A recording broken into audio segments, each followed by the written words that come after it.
1984 সালের লোকসভা নির্বাচনে মাত্র 2টি আসন, আর আজ বিশ্বের বৃহত্তম রাজনৈতিক দলগুলোর মধ্যে অন্যতম।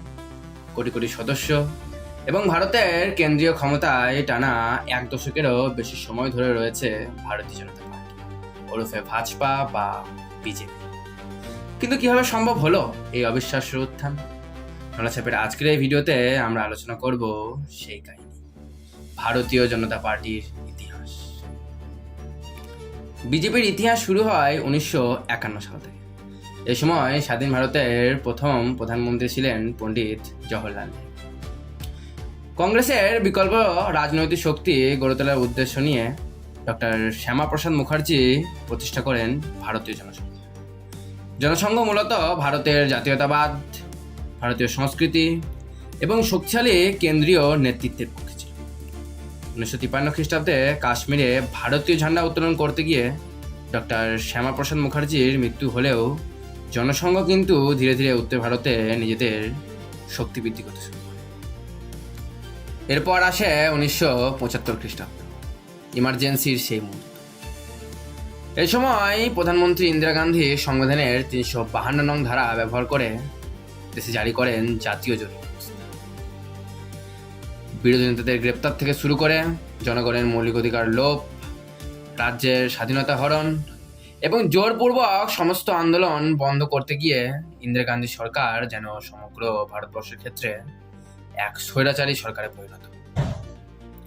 এই পরিস্থিতি মোকাবেলা করতে গিয়ে জনসংঘ সহ সমস্ত বিরোধী রাজনৈতিক দলগুলি এক হয়ে একটি শক্তিশালী রাজনৈতিক জোট গঠন করে এবং এভাবে 1977 খ্রিস্টাব্দে জন্ম হয় জনতা পার্টির। কংগ্রেসের এই 2 বছর ধরে চালানো বিপুল অত্যাচারের ফলে 1977 খ্রিস্টাব্দে লোকসভা নির্বাচনে তাদের মারাত্মক পরাজয়ের মুখোমুখি হতে হয় এবং ভারতের ইতিহাসে প্রথম কোনো অকংগ্রেসী সরকার হিসাবে জনতা দল কেন্দ্রে ক্ষমতায় আসে।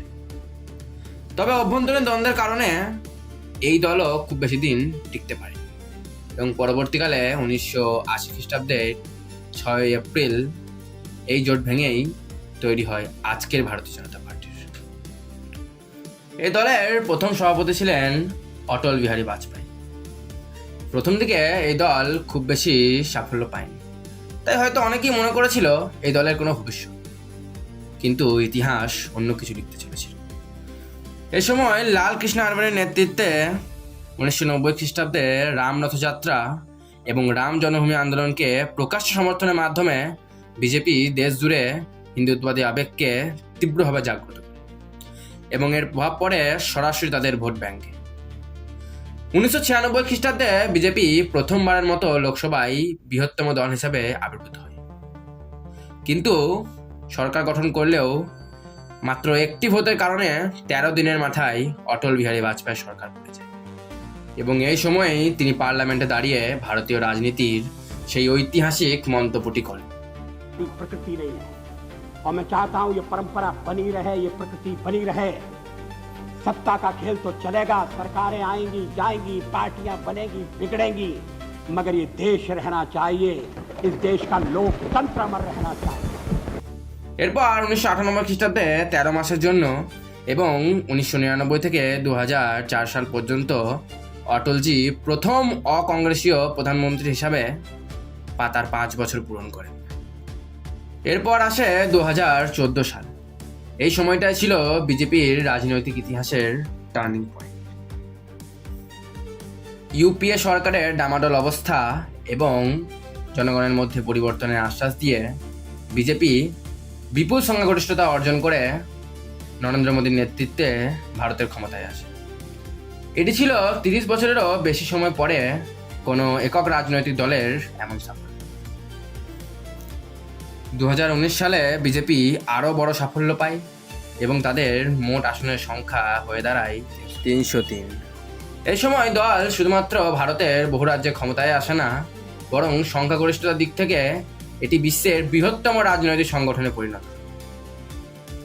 কিন্তু 2024 সালে বিজেপির অপ্রত্যাশিত ফলাফল তাদের এই 1 দশকের উত্থান এবং অপরাজেয় ভাবমূর্তিতে এক বড় সড় ধাক্কা দেয়। তখন আবার অনেকে বলতে শুরু করে এবার হয়তো বিজেপির পতন নিশ্চিত। কিন্তু প্রথমে হরিয়ানা, তারপর মহারাষ্ট্র, বিহার, আসাম এবং এখন বাংলায় বিপুল সংখ্যাগরিষ্ঠতা নিয়ে বিজেপির ক্ষমতায় আসার পর বিরোধীদের এই মতামত আজ বড়সড় প্রশ্ন। তাহলে কি বিজেপি সত্যি অপরাজেয়? 2029 সালে তারা কি আবার বিপুল সংখ্যাগরিষ্ঠতা নিয়ে ক্ষমতায় আসবে? ওয়েল, এই প্রশ্নের উত্তর তো সময় দেবে। তবে বিজেপির এই দীর্ঘ রাজনৈতিক সংগ্রামের ইতিহাস আমাদের শেখায়, সংগ্রাম যারা করতে জানে সফলতা বারংবার তাদের কাছেই ধরা যায়। তো বন্ধুরা, এই ছিল আমাদের আজকের ভিডিওটি ভালো লাগলে ভিডিওটিতে একটু লাইক দিয়ে চ্যানেলটিকে সাবস্ক্রাইব করতে ভুলবেন না এবং তার পাশে থাকা বেল আইকনটিও অন করে দেবেন। দেখা হচ্ছে এরকমই নেক্সট কোনো রোমাঞ্চকর ভিডিওতে। ভিডিওটিকে শেষ পর্যন্ত দেখার জন্য আপনাদের অনেক অনেক ধন্যবাদ।